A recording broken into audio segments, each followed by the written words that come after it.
Hi, my name is Dakota Whitlock, and welcome to Technology in the Classroom, Set Up the Class. This is our final assignment. It is to be 10 to 15 minutes long, explaining how we'd run a Technology in the Classroom course over 8 weeks. My first week would be focused on UJA Video. This is a service provided to us by Wayland Baptist University. There's no reason for us not to use it. It allows us to create and turn in videos in our browser without needing a YouTube account. We're able to create links and we're able to share them with teachers. And this is something I personally would like to focus on because I don't want to force my students to create a YouTube account who are not ready or do not want to have that just yet. UJA Video is a service provided to us by Wayland Baptist in our tools in our Blackboard. It's incredibly easy to get to when you go down to UJA Video platform. Here you're able to create, upload, and turn in videos without needing extra software like editing software or a YouTube account. It's this easy. You get it set up, you hook up your webcam, and then you are able to start recording.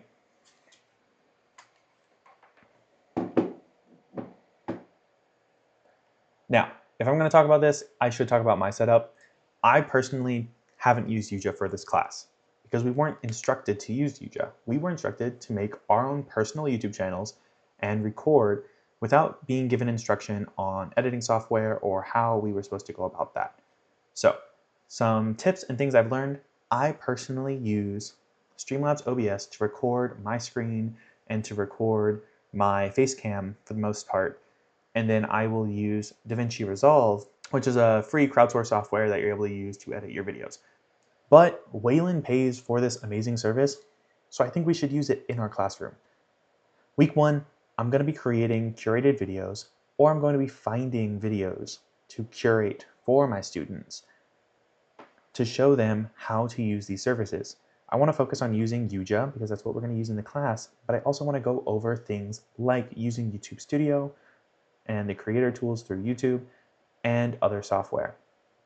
I'm not going to go into a deep dive about how to use DaVinci or how to use other video editing platforms that are more intense just because they either can cost a lot or they can have a huge learning curve where a class in themselves needs to be taken. For week 1, I will prep my recordings, I will prep my videos, and I will give those to my students so that way they know what they're expected to do, they can see that I'm able to do it, and that they can turn things in without any question on where or how. A focus on filler words is going to be important. I do want to try and keep things as clean as possible, but in that, we have to remember we're going to be teachers, we're not going to be professional actors. Reading a script 30 times over to get a perfect take on a video can be really difficult. I personally have a stutter, and I stumble over my words all the time. So being able to edit a video is going to be more important than being able to take it perfectly in one take.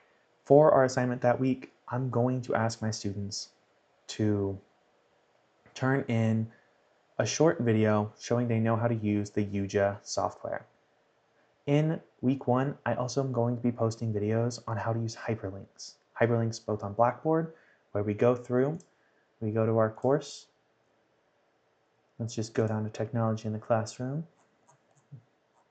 Go down here, and we actively show students how to turn in their hyperlinks. Clicking, pasting, or clicking, writing, pasting in the URL. For week 2, we're going to talk about the importance of technology in the classroom.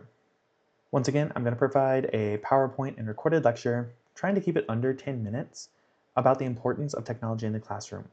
But where the lecture is going to be a little short, we're also going to curate a playlist of TED and other YouTube videos showing examples of technology being used in the classroom and not being used in the classroom and its importance. For this, what I want to see students do is a headshot video. A headshot video like this, where framing and face matter and students are able to communicate their ideas without needing graphics or other info behind them because we haven't covered that just yet.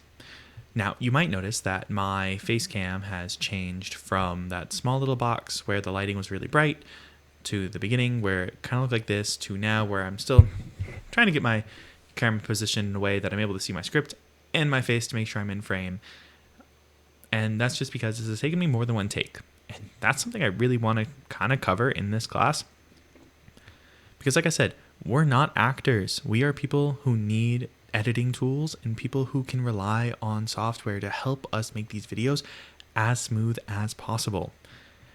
When I found out that my first recording, the audio was completely ruined, my second recording, my audio had accidentally cut out every time I switched to a face cam shot, and now instead of recording all the way through, I'm just filling in the face cam shots.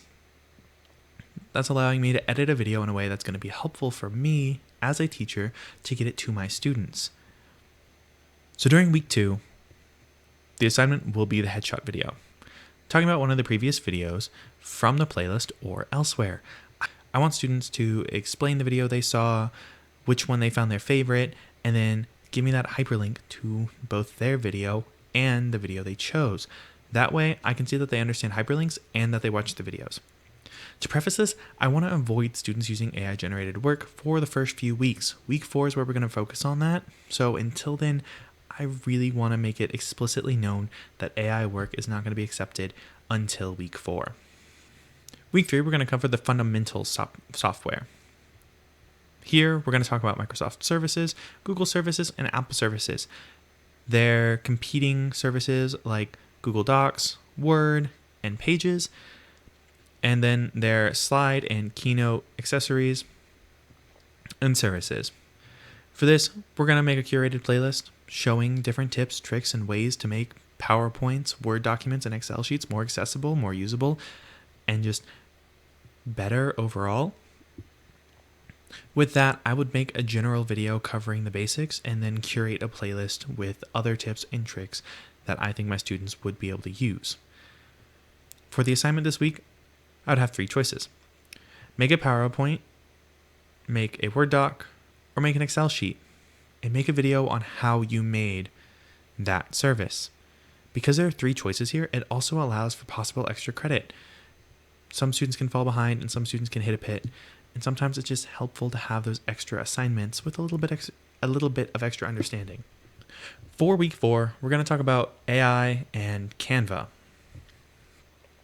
I want to focus on the ethical background of using AI in the classroom. A curated playlist and self-made videos will cover the positives and negatives of AI tools.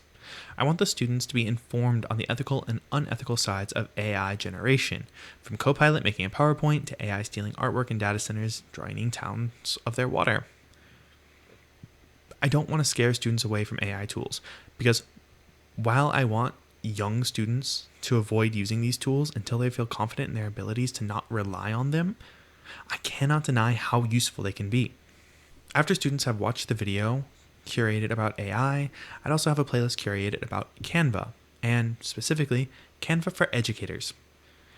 I want my students to create a Canva presentation where they can show me their thoughts on AI and how they can incorporate it into their classroom. Here we will give the students the opportunity to turn in a video recording of the Canva presentation, turn in their notes, their talking points, and their presentation. This is going to be the first assignment where AI is permitted to be used, but anytime AI gets used in the classroom, I'm going to have it need to be explicitly stated in your submission. For week 5, students are going to delve into educational and entertaining resources that will include TED platforms that students will be able to watch examples of and learn how to make TED lessons. Once again, I would be creating one through a curated video, so that way my students know how to do it. I would want them to turn in a TED lesson on any topic they want, so that way they can show me they understand how to build on TED's website. Along with this, we're also going to look at games in the classroom.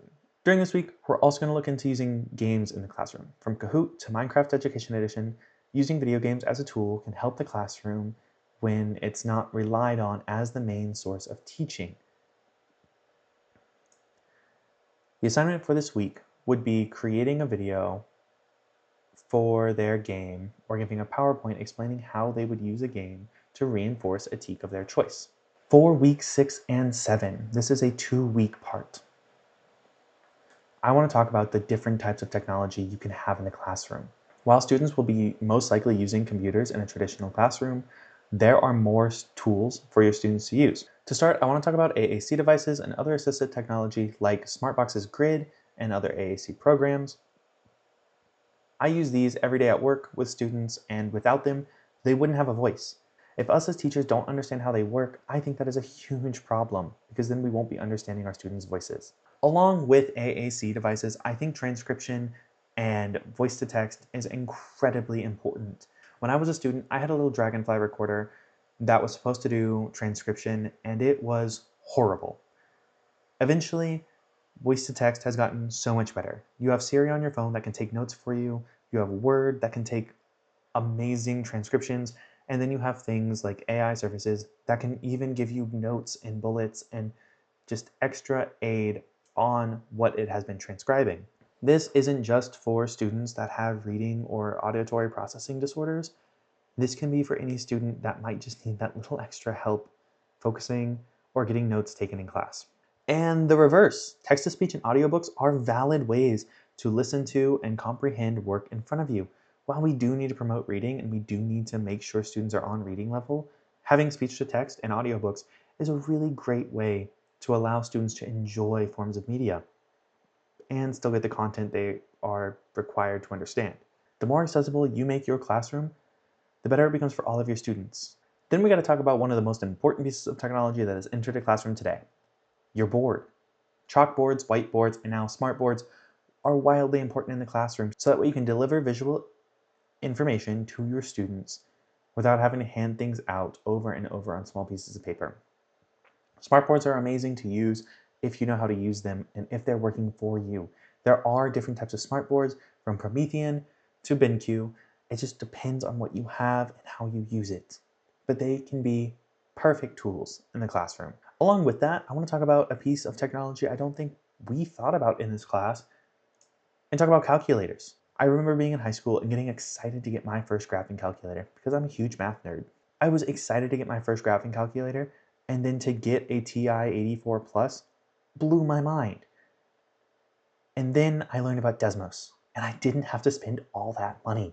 Desmos is an awesome tool that provides graphing calculators, scientific calculators, four-function calculators, matrix, geometry, even 3D. There's no reason we shouldn't be talking about this and using it in the classroom as a tool. If a student can't afford a TI-84, TI-84 Plus, or other Texas Instrument, there is this amazing program to help them have access to the same technology. This is a lot of content to cover in the 2 weeks. So watching the curated videos and the self-made videos, I want my students to make a 10+ minute video presentation about accessible technology and how they will integrate it into their classroom. In this video, I want a breakdown of how their favorite piece of technology can influence their classroom. This can be something they've learned about through this class or outside of this class. I want to know what they see as beneficial for their classroom. And then we have finals week. Finals week, all I'm asking for is a 10-minute breakdown of what you've learned and what you plan to use in your classroom. I want them to incorporate everything from a Word doc to Desmos to an AAC device. I think that showing your skill through this video is going to be the best way to show that you've understood what you've picked up on in this class. That's my video, and that's my final. That's what I've taken away from this class. So, not everybody needs Streamlabs or OBS or DaVinci Resolve. Not everybody needs a Fulcrite on their desk, and not everybody needs a DJI mic strapped to them. A webcam and a decent microphone is all you need to make a good video, especially when you're at Wayland and you have a service like Yuja provided for you. You also don't need a YouTube account for Yuja. I don't know if I mentioned that earlier, but you can directly send it to your professor with a link without having to start a YouTube account and have public videos out there. Just something I would have in my classroom because if students don't want to post to their YouTube, I don't think I would make them. All right, thank you.